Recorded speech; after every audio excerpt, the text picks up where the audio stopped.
రాష్ట్రంలో రైతులను మోసం చేసే సీడ్ కంపెనీలు ఉపేక్షించవద్దని వారిపై కఠిన చర్యలు తీసుకోవాలని రైతు కమిషన్ చైర్మన్ కోదండరెడ్డి అన్నారు. సూర్యాపేట జిల్లా మధురాల మండలం కుక్కడం గ్రామానికి చెందిన 10 మంది రైతులు వరి ధాన్యం విత్తనోత్పత్తిలో మోసపోయామంటూ రైతులు కమిషన్కు ఫిర్యాదు చేశారు. యాసంగి పంటలో వరి ధాన్యం విత్తనోత్పత్తి కోసం శక్తి సీడ్ కంపెనీ ఒప్పందం చేసుకుందని, ఆ సమయంలో పంట సాగు చేయడానికి ఉచితంగా వడ్లు పెట్టుబడి సాయం కింద ఎకరాకు 20,000 రూపాయలు, పంట పూర్తయ్యాక క్వింటాలకు 12,500 రూపాయల చొప్పున చెల్లిస్తాము.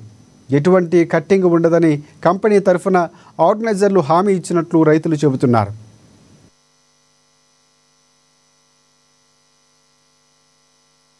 పంట అయ్యాక బస్తాలు లారీలోకి ఎక్కించాక క్వింటాలకు 10 కేజీల కట్టింగ్ ఉంటుందని చెబుతున్నట్లు రైతులు కమిషన్ దృష్టికి తీసుకొచ్చారు.